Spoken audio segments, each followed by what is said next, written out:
99.99% of our ideas about the world we're inheriting from other people, from our community, from our group. Memberships and group ties that more or less do reflect something like their values, and voting based on those is going to generally give them pretty good outcomes.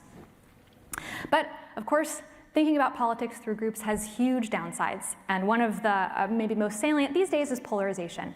I'm sure you've all seen a plot like this before. We have a little pink curve of Republicans and a little blue curve of Democrats. They're moving further apart from each other over time as Republicans and Democrats become more likely to take the opposite side from one another in various policy issues.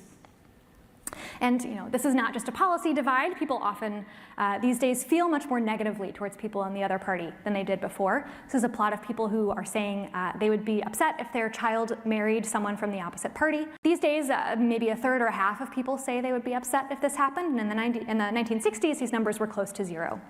So there's been a really dramatic change, and a lot of literature has been spent trying to figure out exactly what's going on here.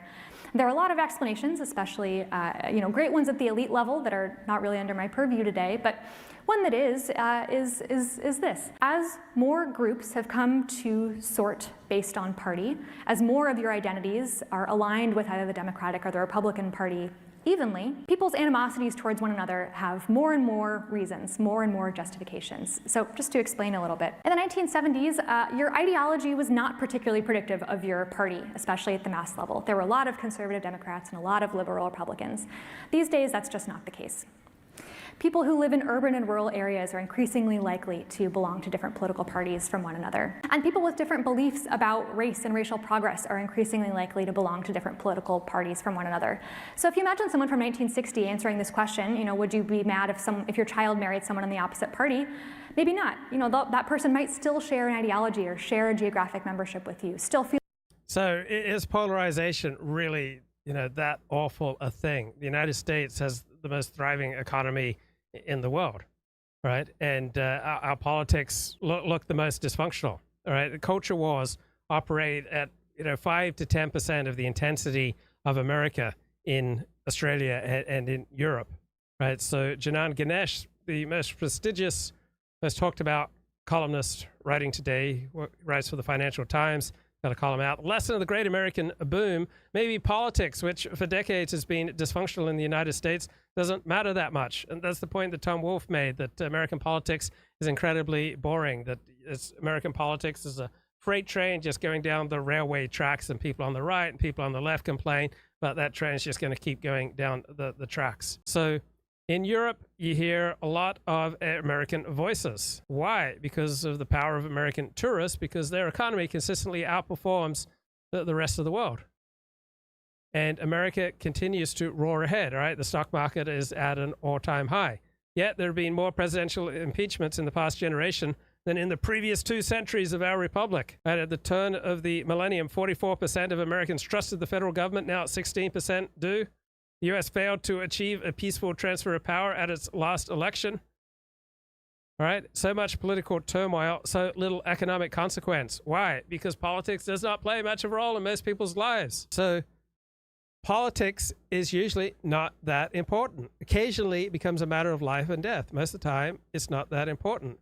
People like me find politics intrinsically interesting, and so we're very likely to overstate its importance.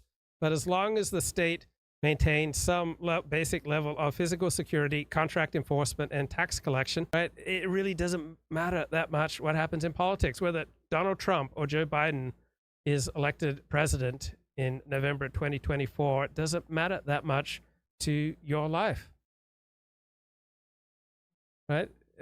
The health of the American political system is supposed to be horrible, but the economy is doing pretty doggone well. And there are many downsides to good politics, right? Germany, right, whose civic health looks admirable, right, but its economy is a disaster, right? Germany has a consensus culture, right, but it has, mature gradualist coalition-based politics, dulls the edge of debate, and Germany's going down the toilet bowl of history, right? So what U.S. politics perhaps lacks is manners, and American politics has never been as well-mannered as, say, English politics.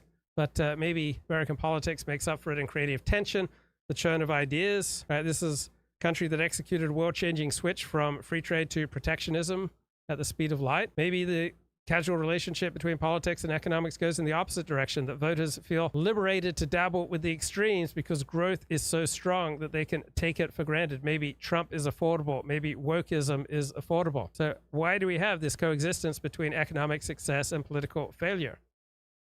Right? The US has been just raging along for 30 plus years. When Newt Gingrich set fire to congressional norms, you had the death of the so-called fairness doctrine, you had the rise of brutal partisanship in broadcast media, and where is the significant damage? So in dominant liberal elite thought, stable political institutions are the precondition for affluence, and that depends upon increased public support for those institutions. But in America, we're seeing less and less support for our institutions, more and more skepticism of government, and America's wealth creators are booming. Feel the same way as you do about race. These days, that's much less likely. Today, if you're imagining your child marrying someone of the opposite party, they're probably also on the opposite side of you on all of these other things. And that's just a much more kind of emotionally resonant proposition. And we think one of the main reasons why people find the divide these days so much harder to cross, at least as an interpersonal matter. Right, this is at the intersection of race and gender, historical progress and current challenges, lectures at Hoover Institute. But let's get some facts on the ground. A great long New York Times Sunday magazine piece on why are the West Bank Jewish Israeli settlers so mean. And I'll give you a hint. It's because being mean to an outgroup is in their best interest, right? That's why they're so mean.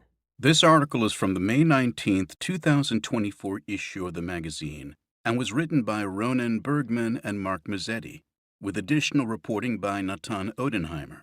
Read by Jonathan Davis. Part 1. Impunity. 1. Crime without punishment. By the end of October, it was clear that no one was going to help the villagers of Hirbet Zanuta, a tiny Palestinian community, some 150 people, perched on a windswept hill in the West Bank near Hebron. It had long faced threats from the Jewish settlers who had steadily encircled it, but occasional harassment and vandalism in the days after the October 7th Hamas attack escalated into beatings and murder threats. The villagers made appeal after appeal to the Israeli police and to the ever-present Israeli military, but their calls for protection went largely unheeded. And why is that? Because it's not in Israel's interest to have Palestinians in the West Bank. Right? It's in Israel's interest, it seems, all right, there's an argument to be made that it's very possibly to be in Israel's interest to encourage many Palestinians to leave.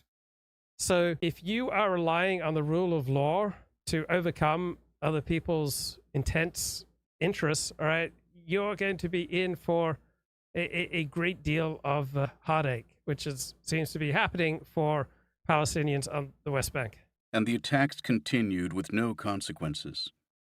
So one day the villagers packed what they could, loaded their families into trucks, and disappeared.